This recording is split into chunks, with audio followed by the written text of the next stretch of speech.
And what I would just tell Kansas State fans, just from watching in person last night, this is a fun basketball team. The style is fun. It is entertaining. Get out there and watch them. You're going to have fun.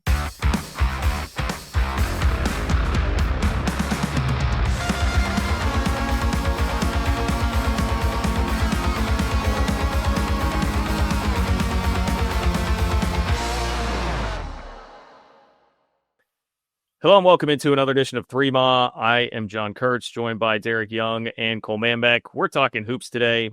K-State gets a big win, 99-96 over Cal. It's a wild one. That was a roller coaster. K-State was up like 25 in the first half. And then K-State led by 17 with 4:58 left in the game. And they win by 3. This team is going to be fun, I think, this year, but they'll leave you pulling your hair out sometimes. We'll talk about it all. It's brought to you by our good friends at Holiday Distillery. If you need a little something to calm your nerves after that one, perhaps some Ben Holiday bottled in Bond bourbon, or just enjoy the win, enjoy the dub. Coach Tang seemed to be in a good mood after the game. Some Ben Holiday bottled in Bond bourbon or 360 vodka will do the trick. So thank you to our friends at Holiday Distillery. Cole Manbeck was on scene in the crowd. DY was on the scene at the arena, so we've got you covered from all angles. I watched the TV broadcast with I can't remember his name now, DY, but you said it was the Reds, your baseball team's play-by-play guy. I thought he did a pretty good job. I enjoyed the broadcast crew. He's cool. He's good. John Sadak, that's his name. Yeah, there you go. Color guy I thought was pretty good too. So all around enjoyable. You get the CBS Sportsnet broadcast. If you're getting TNT or CBS Sportsnet, like those broadcasts are pretty high quality. Huge step up from ESPN Plus. So, that was fun, man. I'm left with a bit of a bad taste in my mouth by the end of it, for sure. Some of it was just Cal getting hot, but in the first half and into the first 5-6 minutes of the second half, that honestly, and I know this is not a fair comparison, and I probably shouldn't even do it, but what it was reminding me of, not only how much they built the lead, but like the fashion that they were doing it in with just flashy plays and threes and dunks and layups. It reminded me of that Oklahoma game at the end of the 22-23 season with Marquise and Keontae. Like that's what the first half felt like, which is crazy. This team can fill it up, and they're going to have some moments this year that are fun as hell just because of the way that they can score. Yeah, I think for about, I want to say, 25, almost 30 minutes, they showed us how good they can be. The last 10 minutes, I thought initially was a byproduct of them relaxing and probably giving Cal a few easy looks. And once those went down, Cal got into a rhythm and hit some unreal shots. So some of the baskets that Cal was making was against good defense. So I'm not going to completely eviscerate that end of the court, but that end of the court did get a little lazy for maybe a minute or two, and it allowed Cal to kind of see the ball go in, to use Jerome Tang's words, because I thought he was correct in that. And once you see the ball go in, sometimes you just, you get that confidence and the ball starts rolling for you. And I thought that's what happened for Cal, especially Chris Bell. He had 6 threes, 18 points in the second half. Day Ames got cooking in the second half. So every time a former player rolls in a Brainledge Coliseum, he just shoots the lights out. So that's something to deal with now eventually, or apparently. So, but I thought we saw what can happen when this team really gets rolling for an extended period of time. You'd like it to be longer than the 25, 30 minutes. It's hard to do it for 40, but that's what the good teams do. So we'll see if they can ever get to that point. The defense left a little bit to be desired, obviously, in the back end of the second half. But for me, I'm not going to completely get concerned about it, because I thought it was just a couple minutes of getting lazy and then Cal seeing that ball going and then just going into superhero mode after that.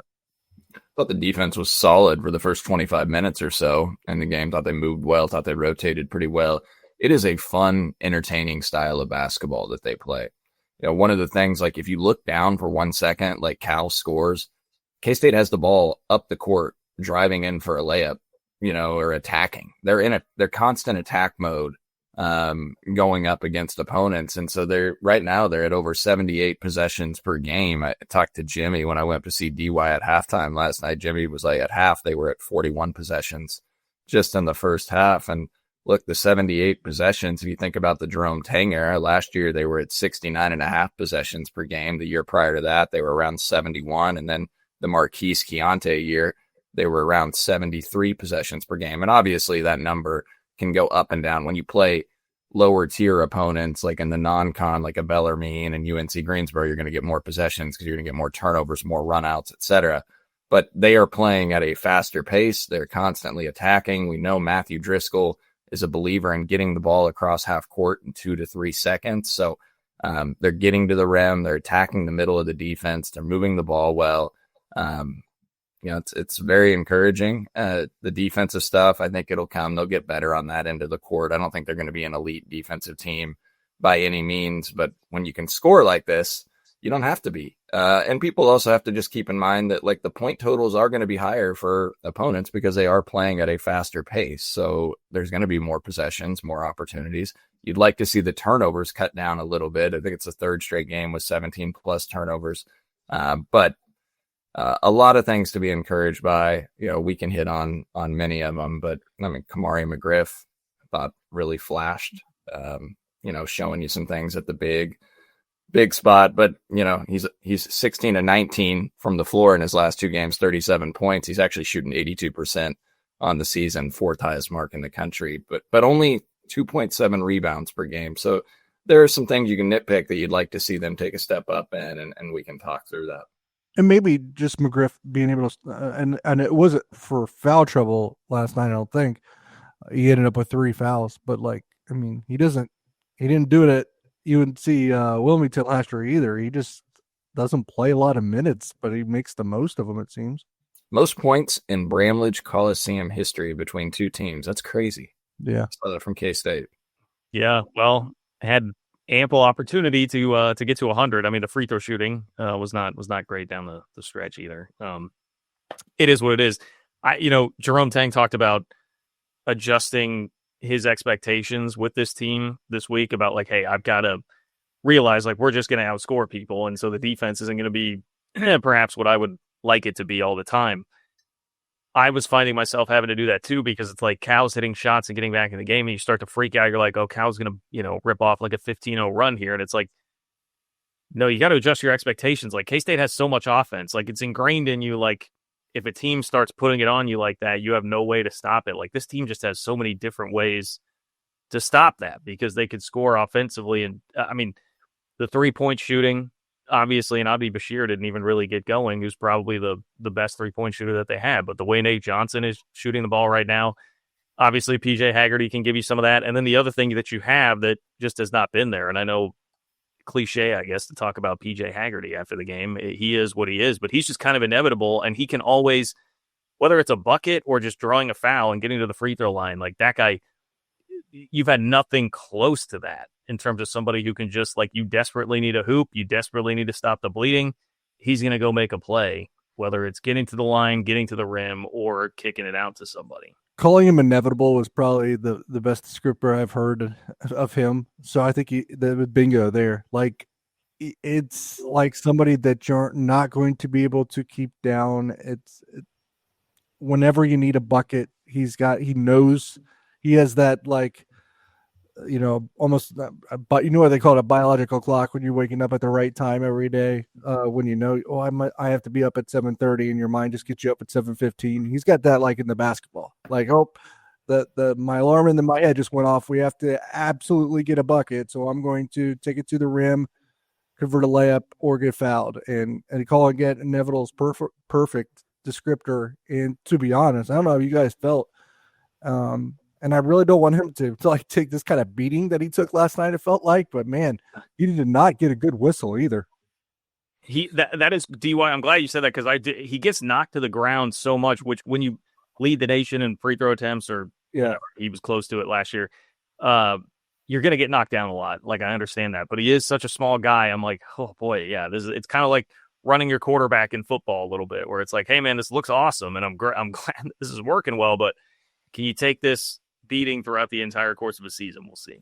And I thought Nate Johnson also kind of has that knack too, because it felt like there was other times, and obviously it got far more than within 13 or 15. But when that lead was like 13 or 15 for it felt like 8 minutes of floor time, it kept growing out to 20, and then Cal would get it to 14 or 15, and then somebody for K-State would make a really good play or a good bucket, and 90% of the time that was PJ Haggerty.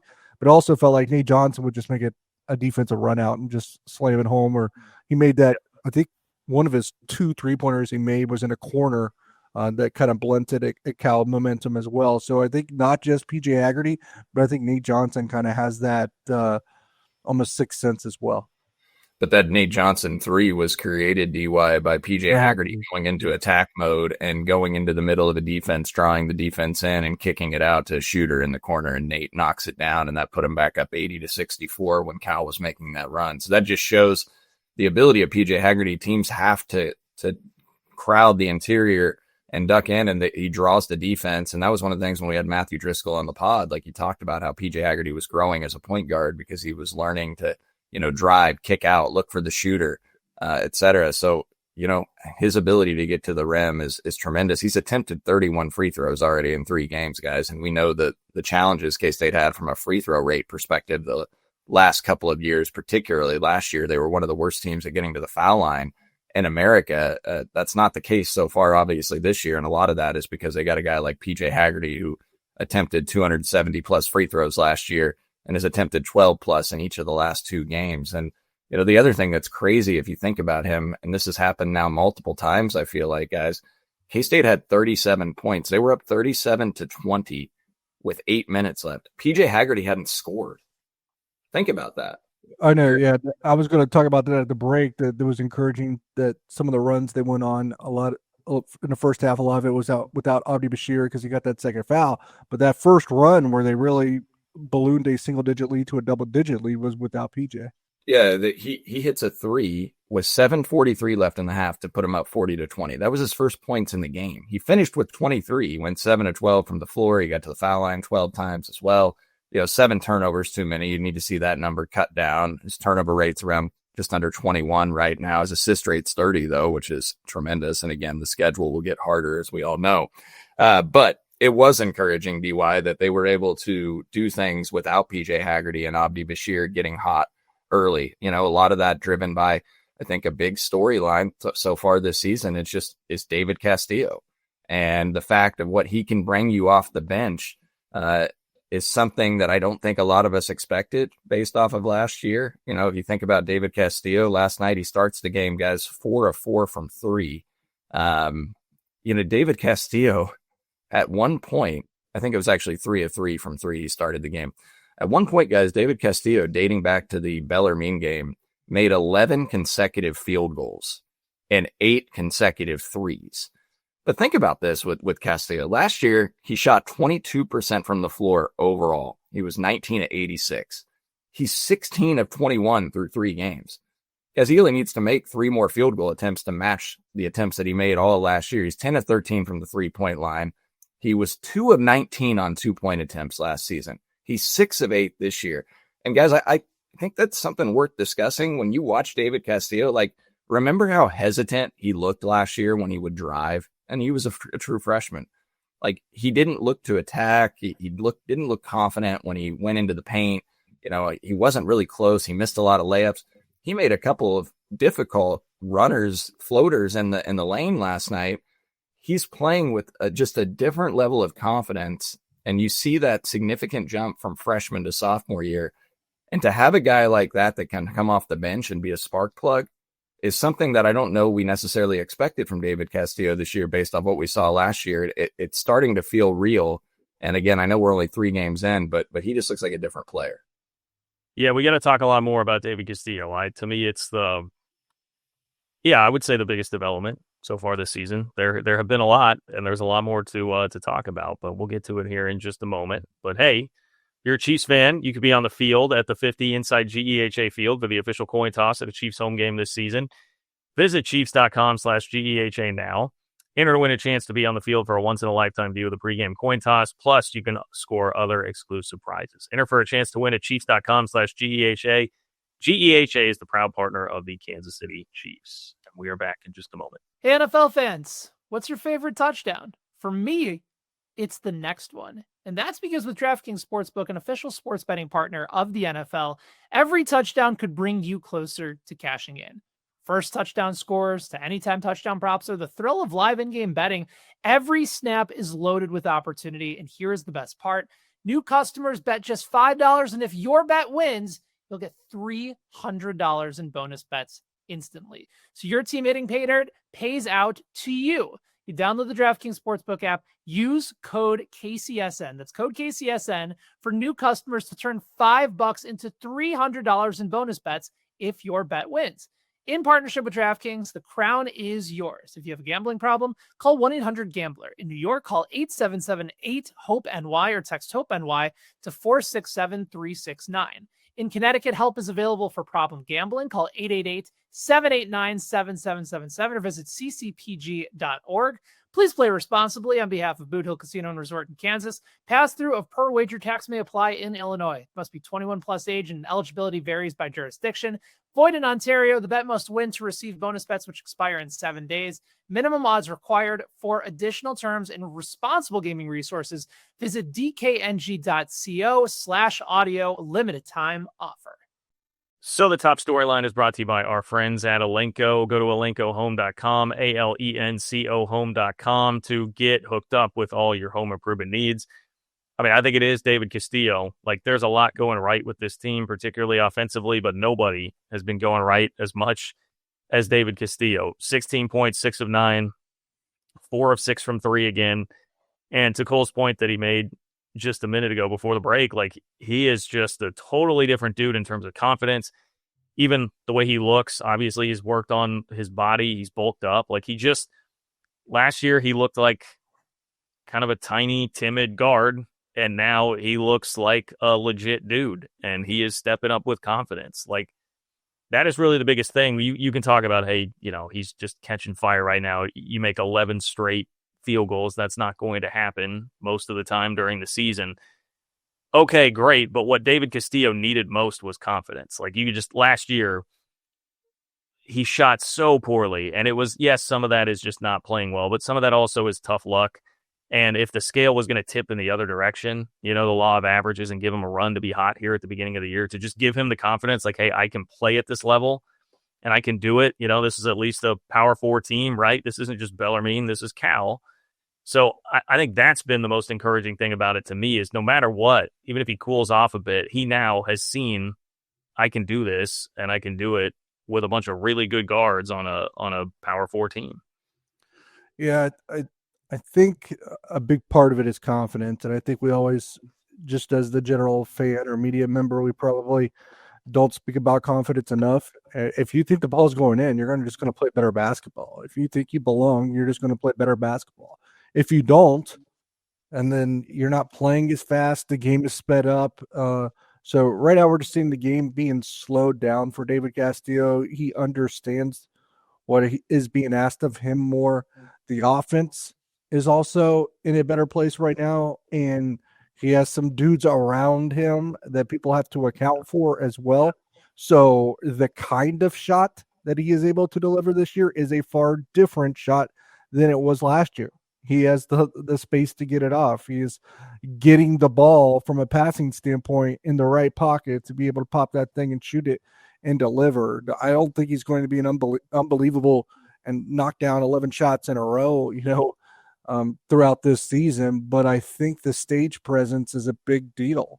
I think getting the ball in the right spot to be able to catch and shoot is a big deal. I think trusting that you're going to knock down the shot is a big deal. And another thing is the size standpoint, because you don't always tend to see, especially in basketball, a big difference in body types from year to year. I really get that vibe the most of anyone on this roster. And a lot of that is because there's only 3 or 4 guys back that were on last year's team, but none more than David Castillo.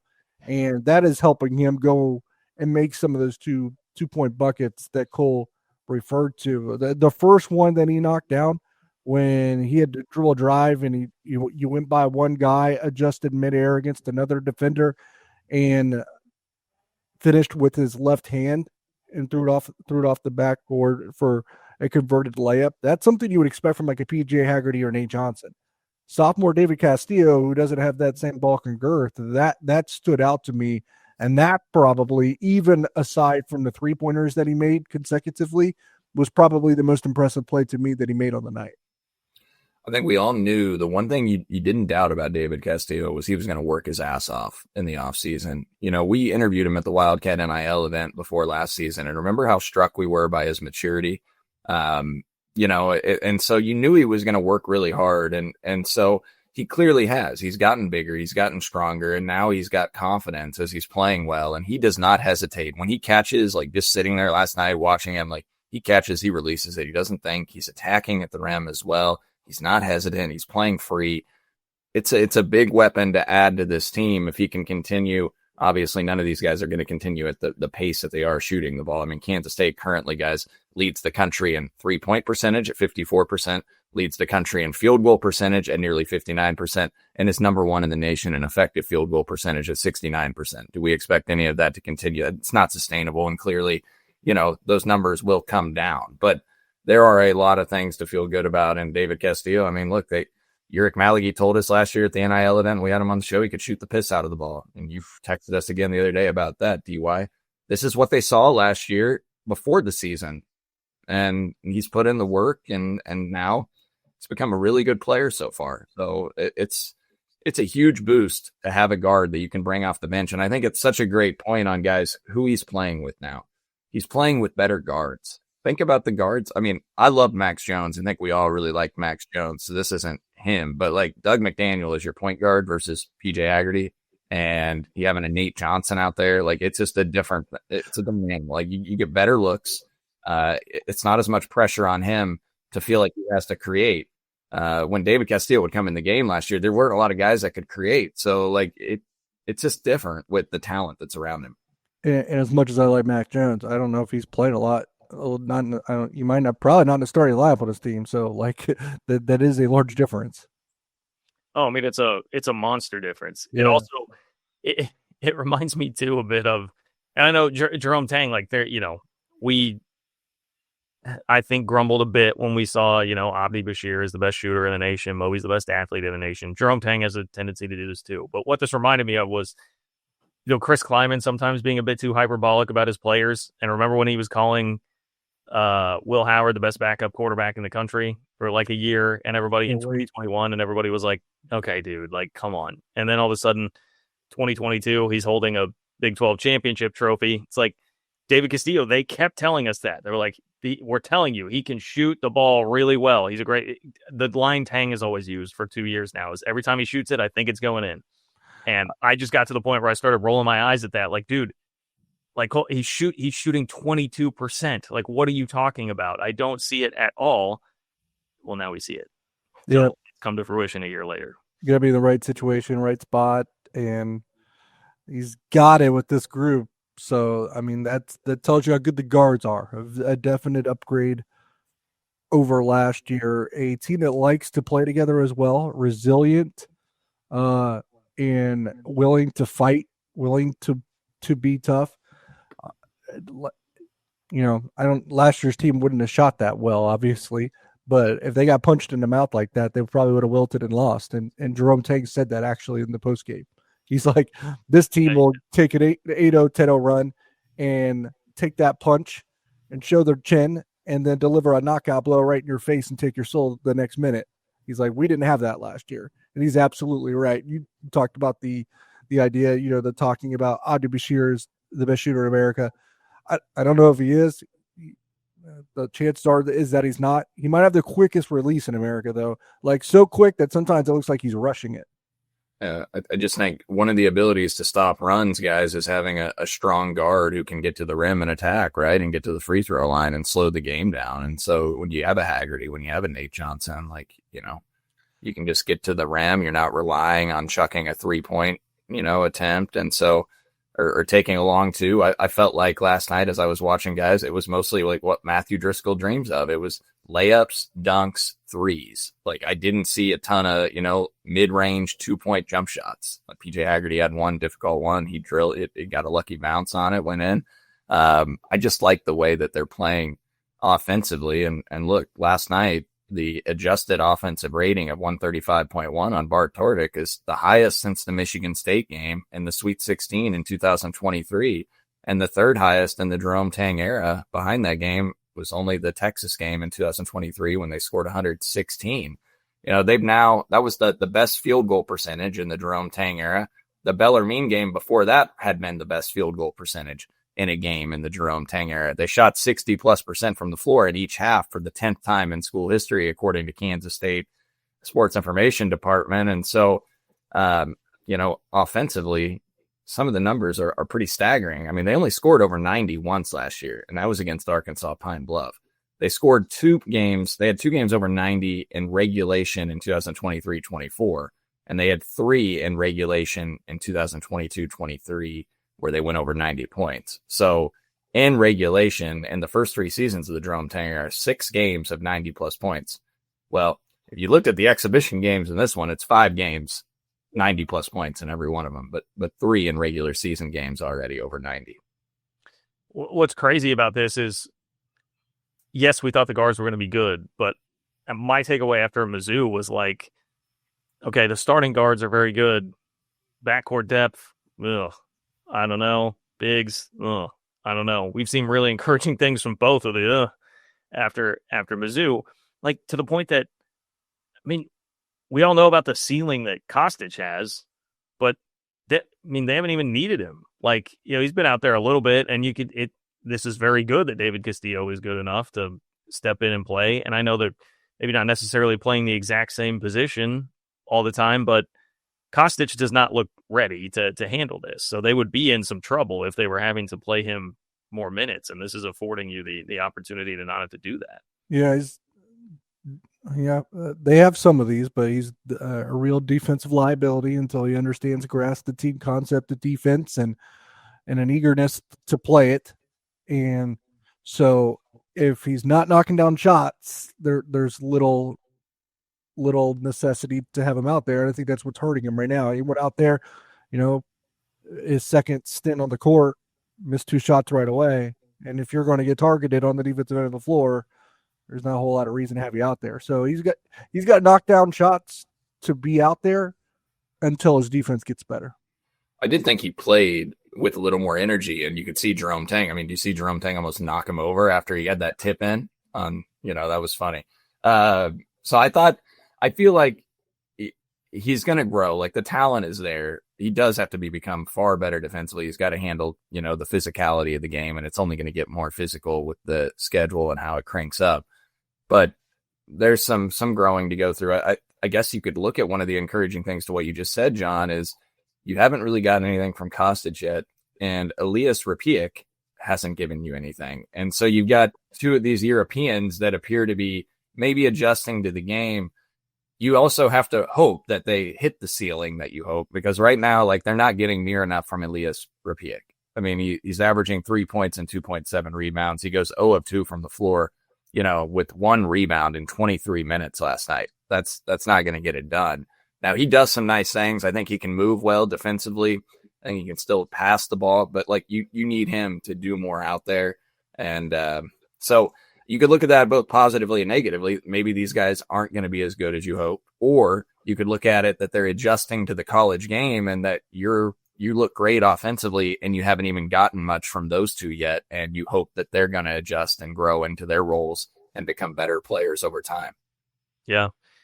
Agreed on that. I mean, I actually tend to lean a little bit more toward like, hey, it's just a great sign that this team is playing well without them, and there's plenty of room for them to grow into it. But let's talk more about the bigs overall after a second break. We're back in just a moment. Success in real estate takes more than vision. It takes the right financial partner.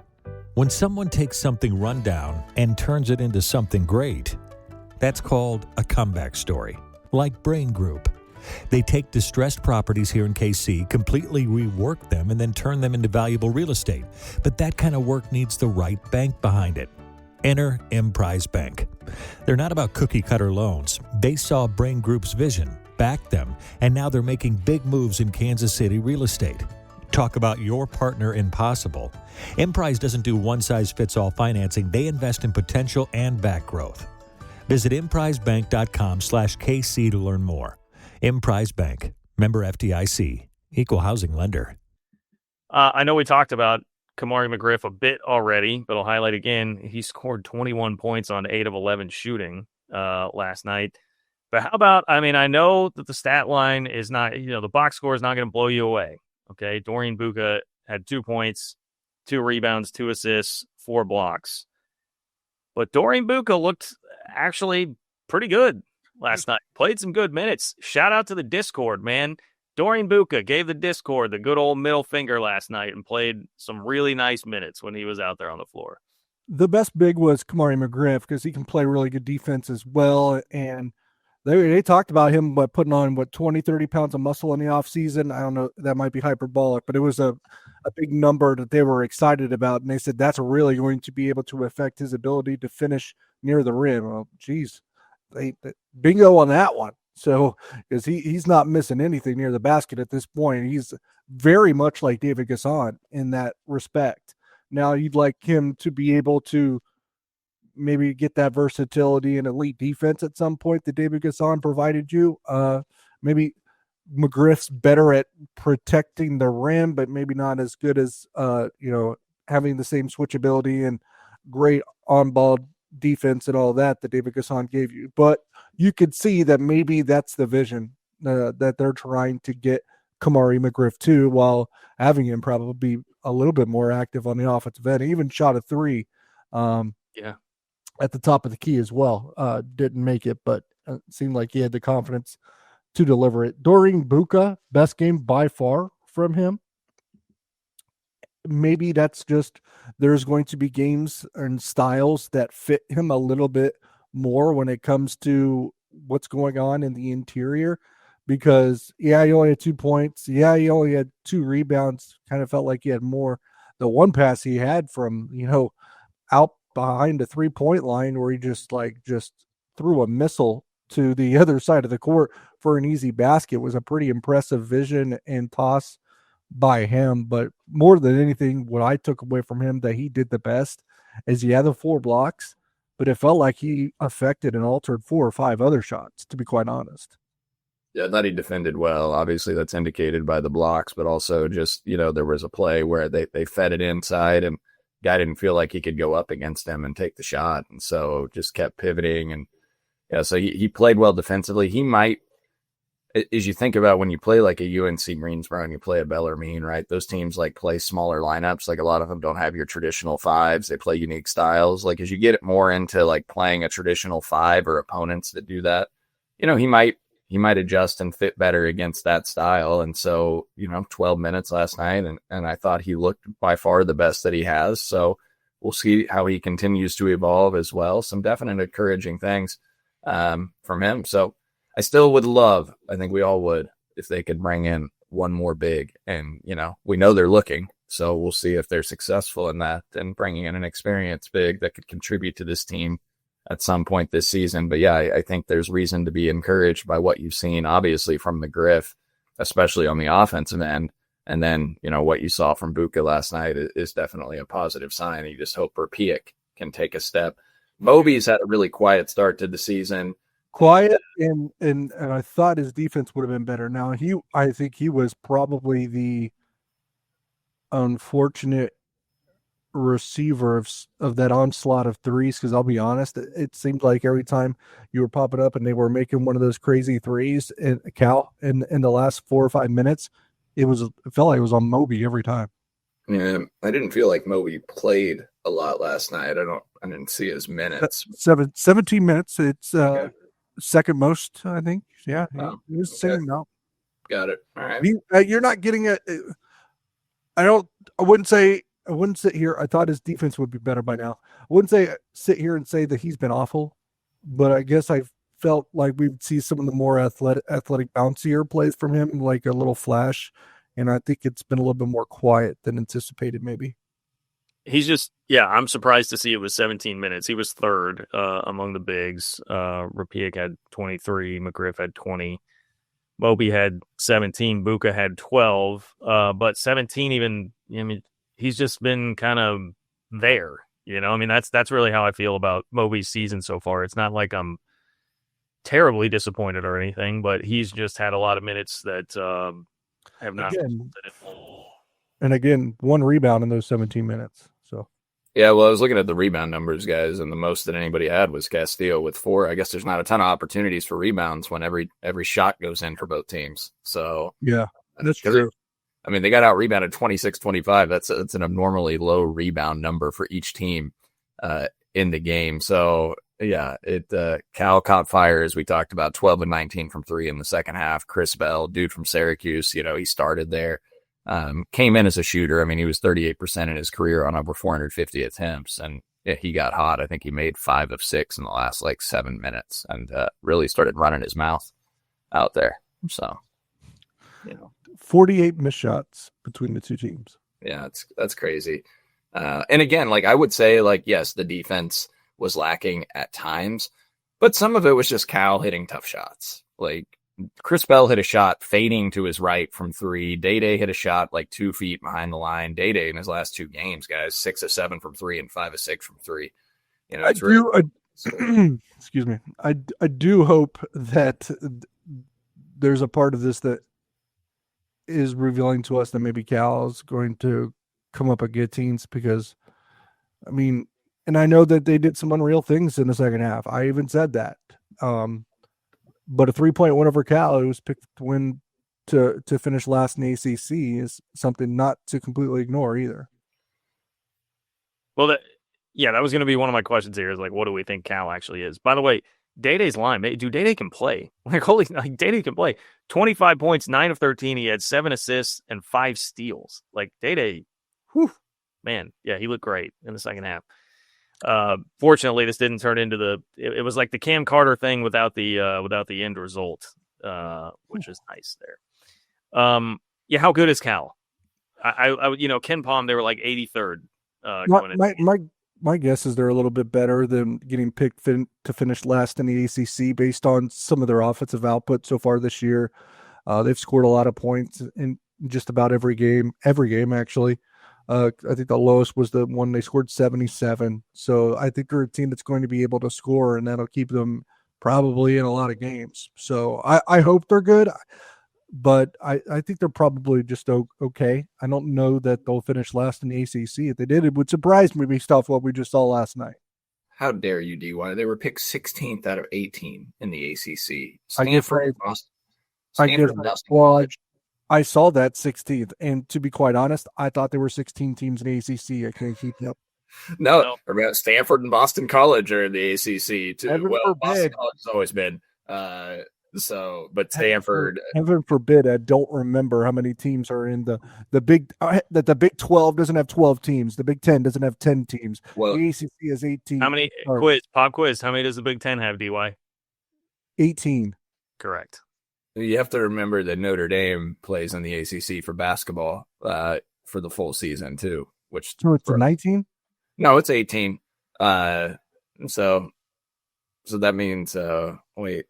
So why does that mean there's only 17 during regular? John, can you help us here? Why is there's 19 in basketball then, right? Well, no, it only lists 18 teams. SMU is also in the ACC, which again SMU, Cal, and Stanford would have given them. Yeah, it's 17. Okay, so there's 17 football teams, and then you idiots in the ACC and your weird numbers. So they only have 17 in football. Apparently. Yeah, I mean, in fairness, Cole, they did get. Yes, I know you're going to say they did get SMU in that last round, and SMU's pretty good. I thought you were going to say, well, the Big 12 calls himself the Big 12 with 16 teams, but yeah. 17. I didn't even know they had my mind is blown. Okay. Yeah. Well, you learn something new all the time. They're 80th in Ken Palm now. After the game, we'll see. Cal would probably finish 13th or 14th in the Big 12. So you would accumulate this to or compare it to playing Colorado or something. ECU at Colorado this year, right? Yeah. So yeah, it's early in the season though. to wrap up, I mean, I think that's the point you're getting to, John, is not only Cal, but then you play Tulsa, who's 3-0 and 115th in Ken Palm. You play them on Monday. And Tulsa's got a good player in David Green that's going to test you. And then you play Mississippi State in Kansas City. And I know Mississippi State got their doors blown off in front of basically a home crowd in South Dakota in front of Iowa State when they got blown out 96-80. But Mississippi State is a solid program. Chris Jans is a really good coach, and they have good athletes. And Josh Hubbard's one of the better guards in the country. And they're 36th in Ken Palm, and they're likely an NCAA tournament team. That's going to be a big test. You're projected to beat Tulsa, according to Bart Torvik, by 10, and then you're projected to lose to Mississippi State by 4. But it's in Kansas City. And what I would just tell Kansas State fans, just from watching in person last night, this is a fun basketball team. The style is fun. It is entertaining. Get out there and watch them. You're going to have fun. And get to Kansas City and let's pack KC and pack T-Mobile, and let's have one of those great KC crowds. We struggled in the Big 12 tournament to have great crowds, but I would love to see, a 90% T-Mobile type crowd on Thursday night, and then potentially Friday when you could play in Nebraska, who will have some fans there. Nebraska is 46th in Ken Palm, assuming they beat New Mexico. It is a really fun team. Like that is, it feels like you're kind of watching an NBA game. Like every time you're watching this team, that is really what it feels like. Is it like there's going to be a bunch of points. They're going to give up a lot of points, high possessions. They even, I didn't seem to hear as much of this last night, DY, but they even have tried to, add in, maybe they're trying to will the team into being an NBA team by playing some of the like organ music and stuff like during the game that people were complaining about. How much of that was there last night? There's quite a bit. Like, to be honest, I'm annoyed by that. So I'm not okay. I didn't hear it as much. I didn't notice it as much on the broadcast. In baseball, they had the charge. They did that during the basketball game. I'm like, what are we doing? Well, I feel like that's an NBA thing, right? I don't. Well, no, the charge one isn't. That's baseball. That was like the Oregon. Yeah, I received a text from my mom after the first game telling me to make sure I pass along to cut the NBA music. She does not like the NBA stuff, as my dad just crawled past the screen and made his first appearance on the show. He likes to think that he gives me all the great pointers. You have anything to add about that? He does, and it's been verified. Yeah. I thought they played Sandstorm just a little too early yesterday. Oh, that's great. Yeah, I don't know if we should be playing that at all in the situation that it went. Oh, I thought there were. I mean, look, in the first half, I mean, I know they did Cascada. They did Every Time We Touch at one point. I mean, they're up 25 in the first half. That's like, a fun moment. Yeah, it was fun. I have no criticism of anything done around that. It was a fun atmosphere. You'd like to see more people show up. So again, like I'm not fan shaming. I get it. It's a late tip on a Thursday night, but hopefully more people start to come because it's entertaining. It is. Well, yeah. Late tip on a Thursday night. And like, I think in fairness to the fans here, look at this, everybody. Everyone was mad at our fan take from the Texas Tech game the other day. In fairness to the fans, like, the basketball program needed to win you back. I get it. Last year was rough. 2 straight years of not making the tournament. Like they needed to prove it. But I think at this point, it's like, yeah, now not only have they played pretty well in general, but they play this incredibly appealing style to come watch. So yeah, I mean, just thinking about conference play, man, like if you get some of those Saturday home game, like big time crowds there, and you get that team going on monster runs where they're just blitzing people, hitting threes and jamming. I mean, it could be a really fun season of home games at Bramlage this year. Yeah. I'll tell you what, John, that BYU game to open Big 12 play, that BYU does not look very good right now. So that'll be, I mean, they've struggled with Delaware. They were losing that. It's funny, and I'll bring it up right now. And this will probably, I'm running out of things to say. So probably the last thing I have to give, that I've called that BYU game, even though it is the conference opener, and it's not until January 3rd. So talking way ahead here, almost the swing game in the Big 12 schedule. And they're like, swing game? Your first game? Yeah, because like obviously I think you'll probably lose that next game to Arizona, but then you have a string of 4 straight winnable games after that when you play Arizona State, UCF, Oklahoma State, who looks solid too, and Utah. Like if you were to win all 4 of those games and get BYU at home on opening night, you start 5-1 in Big 12 play with KU coming. Call your shot, Cole. Call your shot. Say they're beating BYU. They're going to beat BYU. Yeah, they're absolutely If they beat BYU, a 5-1 start to Big 12 plays on the tape. Yeah, no, that game already, lock that in. They're going to smoke BYU. Now, it requires winning on the road at Arizona State and Oklahoma State, but Gallagher-Iba is not really an intimidating place to play. Oklahoma State does look quite a bit improved this year. Oklahoma State put more people in the crowd the other day, and they're curtaining off some portion of their their arena. They have to. They just the last 3 times I've went there, they're just. You think nobody goes to their football games? Go to their basketball games. The last 2 times, I think Kansas State has had more fans. What does K-State need to go? Yeah. Wait. Hold on, Cole. Hold on. Who's guarding AJ DeBonsta? Nate. I don't know. Nate. We put Nate Johnson on him. Well, we probably need to put Nate on Richie Saunders, DY. So no, then you're in trouble. I think you're going to have to. I'm just saying. Because you're going to put an Abdi on AJ DeBonta, or at least repeat it. I'm just tired of the the negativity. I put PJ on Richie. That's what I think you do. All right. CJ. Yeah, my dad says CJ Jones on one of them, and they did bring CJ in for defense last night, so that's a great thought. Coach Hang has been very complimentary of CJ Jones' defense so far this year. Yeah. So, what do they need to go over the next 4 games? They got Tulsa, they got Mississippi State, then they play the winner of Nebraska, New Mexico, or the loser. I guess it depends on what K-State's outcome is, and then they go to Indiana. I'll be honest, I watched Indiana against Marquette. That is probably not going to be a win. It probably is. But I've been listening to the podcast of the guys that are really poured into basketball right now, that like the CBS and Field of 68. They said Marquette is dog crap this year, so you have to remember that. I could see that, but Tucker DeVries, Lamar Wilkerson, some of these dudes Indiana's got, and then playing in Assembly Hall, that's gonna be incredibly tough.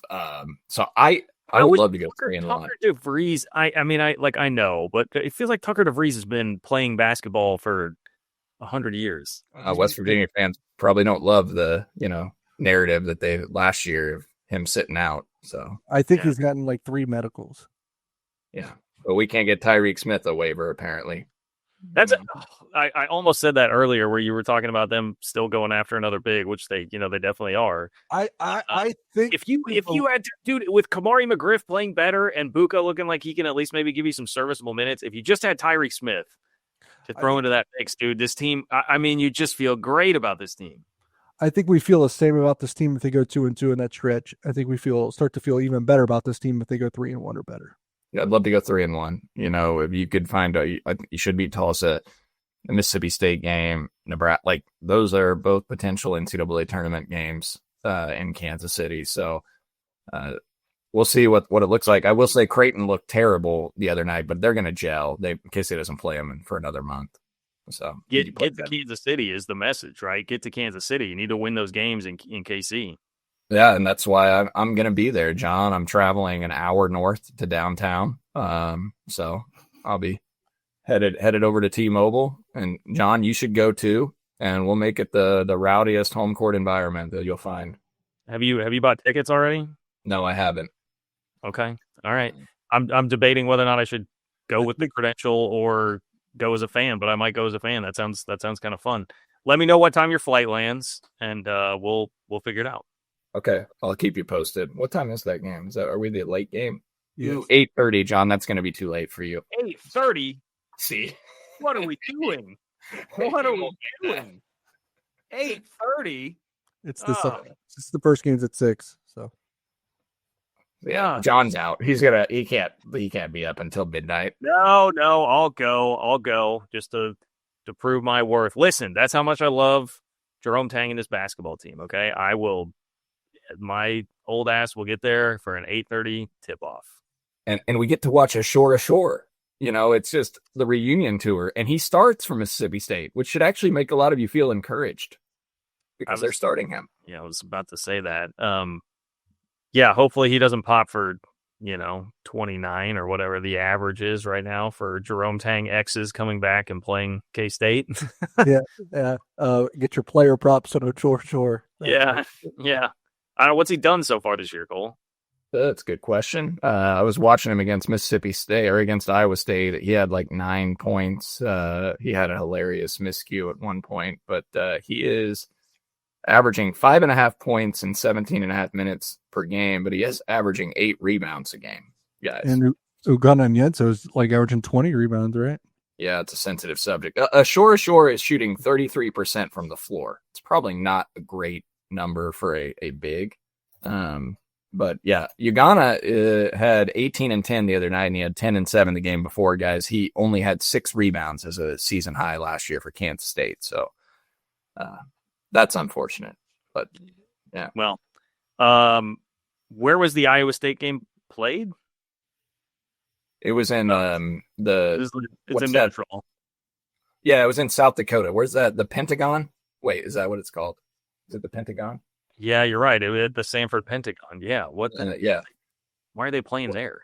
Well, I don't know. It was only like a 4-hour drive for Iowa State fans, and they do a big game there every year. I think Auburn played Baylor there a couple years ago too. Okay. You want to talk about who plays defense on guys? Like, I don't know who K-State puts on Josh Hubbard. He's a lightning quick, smaller guard in that Mississippi State game. We can talk about that more next week on the show after we recap the domination. Point is, Iowa State beat them by 16.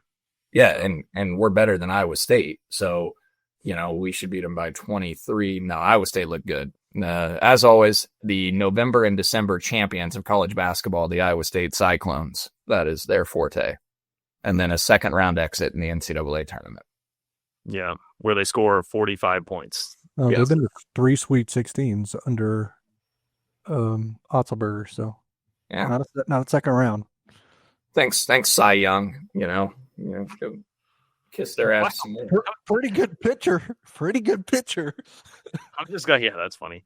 I'm just glad that the heat was off of me. For once, it wasn't on me with the Iowa State stuff. You want to talk some Rocco Becht before we leave, Cole? Anyway, no. I mean, they're falling apart just like he hasn't been playing very well, but they did win. Thank you, TCU.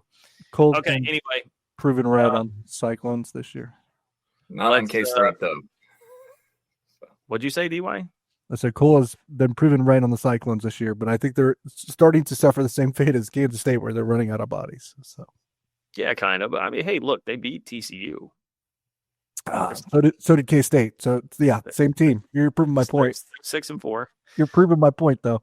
Hey, good energy on the show, guys. I had a couple texts and phone calls yesterday about the negative energy on the Oklahoma State pregame show. So shame on both of you for that. You got phone calls? I got a phone call on the way to Bramlage last night from a friend in Seattle listening to the show and wanted to know why the energy level was so low and how I mailed it in. So, yeah. Wow. Boy, Maybe I should be I saw some people on Twitter. We definitely got tweets saying we were BITCHES. Yeah. Well, look, to be honest, I understand some fans being frustrated by that. Like, I get it. We're not to do a whole soliloquy on the football season, but we're so down about the general trajectory that yes, we probably all collectively needed a bit of a kick in the rear end on that. Probably, so but it's also a little something. We can bring a little more energy. They got a shot at 7-5 with a win over Utah would, give you some momentum going to the offseason. In our defense, this is the least entertaining Big 12 football game that I can think of for Kansas State in some time. Because one, Kansas State has a losing record 9 games into the season, and 2, Oklahoma State hasn't won a Big 12 game in 2 years. Yeah. But I think it was fair criticism. I will say that. I think it was. You just defend everybody. Well, mostly because it was criticizing Cole the most, I feel like. So, that's why it was fair. Our producer, way to sell the live post game. Yeah. The live post game is going to be bananas. Folks, tune in for the best live post game. I'm going to bring toxic positive energy, as Vanessa says. I am going to bring it hard on the post game show around 2:45. Tune in, win or lose. I'm going to bring the best version of myself for that show. So What? I'm sorry, DY. You got something to say? Something? What's so funny? Huh? I don't understand. You always I don't take think it's the wrong not direction. it's not age appropriate. So Somebody tweeted at me last night asking if I got in trouble with the referees. Did Cole Manbeck get in trouble for giving a ref the business? I must have been mistaken identity. That wasn't me. So Yeah, it was. okay. What do you know? Like you're sitting over in your other. Yeah, you know what? My dad give him a parking pass. Shout out to Curry, Oh, you and he pulls into the wrong parking lot. was telling that.